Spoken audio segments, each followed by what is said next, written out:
É um dos rostos mais conhecidos da televisão portuguesa e o escritor que mais livros vende em Portugal. Bem-sucedido em dois universos que têm tanto de próximo como de distinto, conseguiu deixar obra e marca nas duas áreas. Com mais de 1 milhão de exemplares vendidos e livros traduzidos em 17 línguas, José Rodrigues dos Santos é uma das vozes cimeiras do jornalismo e da literatura em língua portuguesa e é o convidado desta semana do TDM Entrevista. Antes de mais, muito boa noite, obrigado por ter aceito este convite que lhe foi dirigido pela TDM, neste que é também o regresso do José Rodrigues dos Santos a Macau. De facto, conseguiu ao longo destes últimos anos, a carreira no jornalismo é mais longa, na literatura é mais curta, mas conseguiu ao longo destes últimos anos conciliar o sucesso em duas áreas que são muito próximas, mas também são muito distintas. Como é que se consegue escrever bem para jornalismo, ou fazer bem bom jornalismo e ser bem sucedido também em termos literários? Como é que em termos pessoais se consegue emprateleirar, enquadrar as duas áreas com tanto sucesso? Bom, quer dizer, eu acho que a prática de qualquer profissão requer formação. Portanto, o que eu fiz foi investir muito na minha formação, isso ajudou-me bastante a fazer coisas diferentes. Por outro lado, também o facto de eu ter investido em formação em vários sítios diferentes, que me permitiu ter ideias novas em relação àquelas que se praticavam, não é? Portanto, eu acho que isso é bastante importante, a formação. A questão da formação, que a determinada altura acabou também por passar por Macau, é um episódio já com quase 3 décadas. O José Rodrigues dos Santos saiu de cá de Macau em 83, teve um quinhão importante na sua formação, esta passagem por Macau. Foi cá que começou no jornalismo, foi em Macau também que descobriu o bichinho do jornalismo, ou era uma paixão que já existia? Nunca foi, não era uma paixão. Portanto, eu vim para o jornalismo porque fiz um teste de um psicotécnico, Psicologia Aplicada, no Porto, antes de vir para Macau, em 1979. A conclusão do teste foi que eu dava para a arquitetura, ou para a Força Aérea, piloto da Força Aérea, ou então para jornalista. E eu achei a hipótese do jornalismo interessante. E quando cheguei aqui a Macau, na altura tinha que se escolher logo a área para onde nós íamos, e era o primeiro ano em que isso me acontecia, e então eu escolhi. Então aqui em Macau comecei na área de humanísticas, naquela altura chamava-se área D, no Liceu de Macau, Infante Dom Henrique. O meu professor, aliás, depois tinha uma cadeira de jornalismo, o meu professor era o Jorge Rangel, e tinha professor de inglês, que era a Anabela Ricci, foi assim, não é? Depois comecei, na altura a Rádio Macau funcionava neste edifício, pediu estagiários para o Liceu, e então o Liceu mandou dois alunos da cadeira de jornalismo que eu tinha, não é? E um deles era eu. Pronto, e fiquei aqui. Depois, mais tarde, fiz aqui um curso de formação que foi bastante importante. Na altura foi chamado Adelino Gomes de Lisboa para dar o curso de formação, jornalistas aqui da Rádio Macau, e portanto também foi bastante importante para a minha aprendizagem. Falava na questão da formação e há a questão também do risco pessoal, porque a determinada altura, isto é algo que numa altura em que o jornalismo estava de certa forma numa fase embrionária em Portugal enquanto estudo, enquanto área de estudo, decide candidatar-se a um estágio na BBC, algo que não era muito usual entre a classe jornalística em Portugal na altura. Foi uma decisão que acabou por ter repercussões óbvias no seu percurso.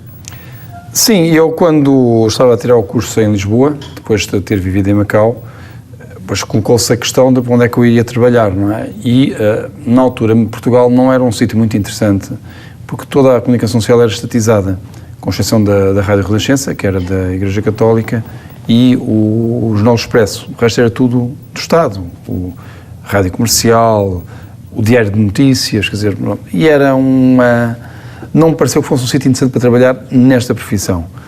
E, portanto, tive a ideia de me candidatar a fazer o estágio em Inglaterra, na BBC. Escrevi para a BBC e eles, na altura, disseram que gostariam muito, mas não havia dinheiro para financiar isso. E, na altura, o meu pai tinha morrido aqui em Macau e eu tinha herdado algum dinheiro. E então eu decidi usar este dinheiro na minha formação e, portanto, disse, não, tudo bem, eu vou para a Inglaterra, eu próprio pago as minhas despesas, não gostaria de... E fui para a BBC, assim. E depois eles gostaram de mim e depois mais tarde contrataram-me e comecei a trabalhar mesmo lá remunerado, não é? Mas na fase inicial fiz lá um estágio não remunerado, era pago por mim. Como é que surge o bichinho literário aí no meio? Surge já, eu creio que o seu primeiro livro literário, a sua primeira obra literária, porque tem as Crónicas de Guerra também, surge em 2002, se não estou em erro, há 10 anos. Como é que surge este apelo pela literatura? Porque foi um acidente. Eu era amigo, e sou amigo, do Presidente da Associação Portuguesa de Escritores, e ele leu a minha tese de doutoramento, que foi publicada, e disse-me que achava que eu era um romancista em potência, coisa que a mesma coisa que me dizerem que eu era um astronauta, não é? Rime, não tinha nenhum horizonte para aí virado. Mas depois ele tinha uma revista literária e pediu-me para eu escrever um conto. E eu não tive coragem de lhe dizer que não, então pronto, lá acedi, depois lá me sentei perante o computador e comecei a escrever o conto. Só quando é por ela o conto já tinha 200 páginas, não é? Então foi o meu primeiro romance, Ilha das Trevas.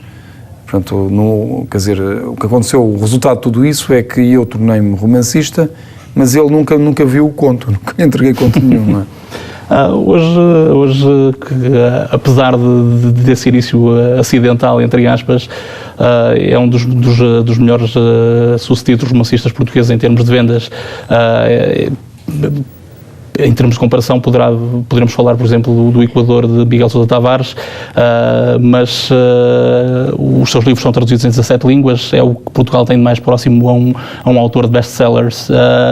Isto denota também uma mudança na cultura de quem lê, denota também um maior interesse. Há uma entrevista que o José Rodrigues dos Santos concede em Portugal, que diz que a determinada altura os escritores portugueses começaram a divorciar-se do público leitor porque a literatura hostilizava. Ainda sente que isso acontece em Portugal? Talvez menos. Efetivamente, criou-se a ideia do nouveau roman, não é? Francês, o romance novo, em que o público não interessa para nada, em que a história não interessa para nada, o que interessa é exclusivamente o exercício da língua. E obviamente que isto aqui as pessoas não reagiram bem, não é? Porque abriam o livro, começavam a ler e não tinha interesse nenhum, não se sentiam galvanizadas para virar a página. Isto foi um problema muito sério que apareceu na literatura europeia em geral e na portuguesa em particular. E pronto, e no fundo o que acontece é que eu procurei combater isto, não é? Fazer romances em que se conta uma história. Procuro fazê-lo de uma forma elegante, com uma linguagem agradável, mas contar uma história. E contar histórias que digam respeito às pessoas, que as pessoas compreendam e que se interessem. E foi isso é que veio alterar tudo. Havia um estigma que existia junto do público, que era o de que o romance português é igual a romance chato. Portanto, um romance denso, que não se entende nada do que lá está escrito. Pronto, essa visão era muito forte junto do público. Por exemplo, ainda existe em relação ao cinema, não é? Eu lembro de estar aqui em Macau e anunciarem, vem aí um filme do realizador XPTO, que é muito famoso, português e tal.